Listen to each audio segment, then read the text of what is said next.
Well, hello, everyone. My name is Dale Parrish, and I want to welcome you to the National Auto and Truck Museum Library webinar series. This series is another educational program offered by your museum library. Our objective is to offer a brief, participatory focus on features of interest in the National Auto and Truck Museum. And yes, you get to participate and ask questions. All of our episodes will be recorded and available on our YouTube channel, Library Webinar Series. Please keep in mind, once on the channel, be sure to subscribe. So let's get started with today's episode. Boxing up the National Automotive and Truck Model and Toy Museum is our topic for episode 1 of our library webinar series. Feel free to ask questions by unmuting yourself. First, a little information on our guest today and what this project is all about. Our guest today is Director Larry Gertner. Larry, how you doing? Pretty good. I'm online with you. All right, great. Larry, tell us, how long have you been a director? I was elected to directorship in January of 2011. Okay. That's all right. So you've been years. Pardon me? About 6 to 7 years. Okay. Well, what got you interested in this particular project? Well, at the time, I had a couple classic vehicles that coincided with the basic mission of the NATMATMUS vehicles, and was interested in a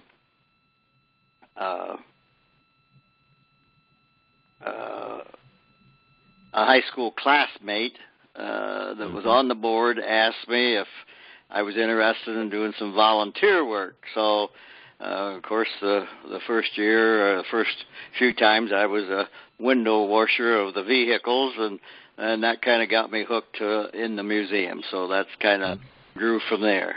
Okay. Well, tell us, what do you see as the mission of this particular project you're involved in now? Well, our mission here in the short run is to inventory and box the present Mitchell collection, and there's more information that we'll supply on that a little later in the program, until such time as we can procure more display cases and have more room for those cases. We need to obviously have to buy or donate.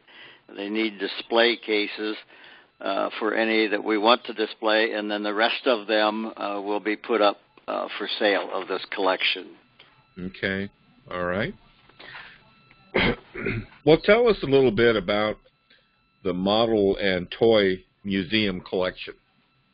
Okay. This picture here is showing some of our model toy displays that we have throughout the NATMATMUS Museum.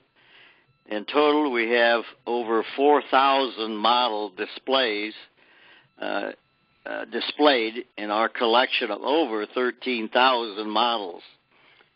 We claim to have one of the largest model vehicle collections in the country. Included in this display is a collection of Auburn rubber toys and a considerable number of Franklin Mint vehicles. Okay. Well, you've already mentioned the Mitchell collection. Well, what other collections are on display or in the museum? Okay. We have several major donors that have loaned or donated collections. John Martin Smith, he was kind of the founder of this whole museum, himself a donor, designated this part of the museum that you see here as the Toy Museum part in 1991. and then several other names, David Palmater. There's an Ellenwood collection, Jack Sockowitz, Priscilla Press, Matchbox Toy Company, T. Lord, D. Roth, and others. Several of the mint companies. We're not aware of any purchasing done by the museum. Most of these, if not all, have been donated or are on loan. Wow, that's fantastic. Well, what other displays can be seen as part of the toy museum? Okay, the Auburn Rubber Toy Collection, which I just mentioned, is on loan from Krager Smith and from Ronald Rose. And then we also have a memorial to Mr. Lester C.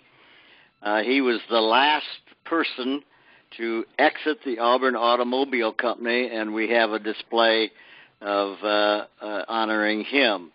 Also of interest is a display of about 30 pedal cars.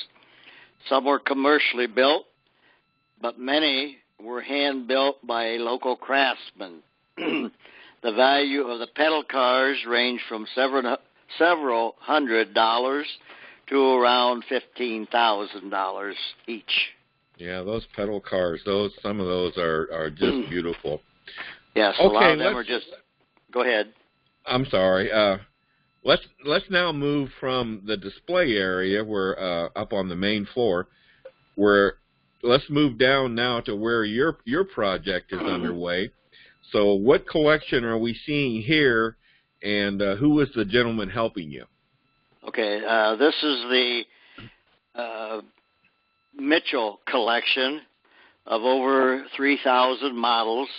Shown here is one of our volunteers, Paul Richardson, and myself matching a model with its original box. Okay, all right. Well, what else can you tell us about the Mitchell collection? Who was Mr. Mitchell, and where did he live? Mr. Mitchell was one of our board of directors members, and as I said before, he had some already in here, helped supply the collection, and he was from Three Rivers, Michigan, and he passed away, and we now have his collection. Go ahead. So what are we seeing then here in this picture? Okay, these he had displayed in his third floor apartment there, and he saved most of the original boxes, and then he put them in these larger boxes. And there's a total of 102 of the large boxes, each of them full. He passed away in May of 2014, and his heirs asked if we were interested in his collection. He already had some, as I said before, on display in the toy room, so they wanted to add them to that. Wow, wow, okay. All right, well, now what are we looking at here? Okay, this is one of the other collections that I referred to. This is the Ellenwood collection, and there are around 5,500 donated models already in their unopened containers. Okay, so these are already boxed up. Those are already boxed up, never was unboxed for the original containers. So what will you need to do for this collection then? Well, fortunately, not much. The Ellenwood collection came with an inventory list, so that's done. Most of these models are in their original unopened containers. Okay, all right. Well, what are you doing here? Okay, this shows me matching a box with my inventory sheets of the empty boxes. I spent about 4 months in the winter of 2014 just inventorying the empty boxes. Wow. So at some point then, the empty box is matched to a model, right? Yes. It took approximately a year to inventory all the models and enter them on a laptop computer. We entered them on a spreadsheet. We listed such things as the year of the model, the scale size, kind of car, Chevy, Ford, Pontiac, whatever, the color, manufacturer's name, all this on the spreadsheet. And that way, then we could sort them. Unfortunately, we didn't have the empty boxes on a spreadsheet. They were all handwritten. Okay. All right. So, in this picture, is this how you received some of these models? That's the way I got them, yes. The models from Mr. Mitchell that he had in his apartment were stacked in these larger boxes. They were 2 and 3 levels deep, and shipped them from by our volunteers from Three Rivers, Michigan. Okay. Well, were any of the models damaged? Yes. It's very difficult not to damage when they are taken from shelves, boxed, carried down 3 flights of stairs, loaded in an enclosed trailer, traveled 82 miles, excuse me, unloaded, stored, removed from each box, inventoried, re-entered into the box, moved to a bigger room, and then matched with the correct box. Yeah, I can imagine. I can imagine. Well, what do we see here behind those shipping containers that you were just talking about? What do we see behind those shipping containers? The shipping containers, we have some shelves. Some of the shelves there he had in his apartment. Others were some that we had available. And you see the flat boxes there were stacked 4 and 5 high to ship them. Okay. Do you have any idea how many models Mr. Mitchell had displayed in his apartment? Well, to my knowledge, when we got done inventorying all these models, there was 3,010. Wow, 3,010 just displayed in his apartment. Yes, My presumably goodness. they were all displayed, yes. Yeah. Well, this looks like a workbench. Yes, this is a couple tables that we put down, work tables we use to clean, repair, match, and then rebox each model. Okay. So what type of repairs are you generally required to do on these, and where in the world do you get the parts? Okay, here I'm shown doing just that, cleaning, repairing if needed, and boxing. The parts either are lost or still in the shipping boxes as they broke off, and if we can find that part and we can reglue that to the correct vehicle. Obviously, we have parts that aren't matched to the correct vehicle, so I just have several containers that I just keep them. I don't throw those parts away, so that maybe we can, at some point, find where they go. Okay, all right. Well, this looks like the end of the process? Kind of, yes. After boxing, we then labeled the shelves. You can see some white labels there. Put them on shelves, recorded the models located by B1, B2, and etc., meaning B meaning boxed, keep it separated from the other sets of shelves that we had toys and the empty boxes from. So the B just stands for that they have been boxed. Okay, all right. Well, these shelves are looking pretty full.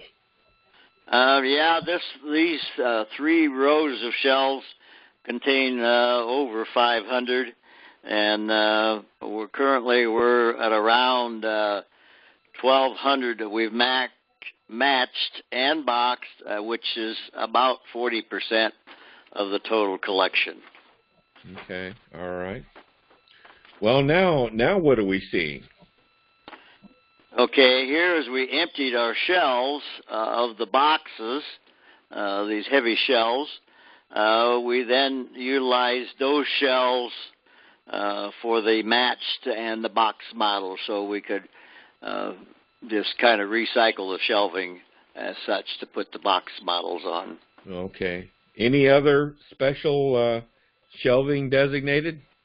Yes, we have a couple shelves, special sets of shelves that we put models on that were concepts, special interest, or unusual vehicles that we wanted to make sure and easier for us when we can procure, obviously needing financing of more glass and lighted display cases that we can display those.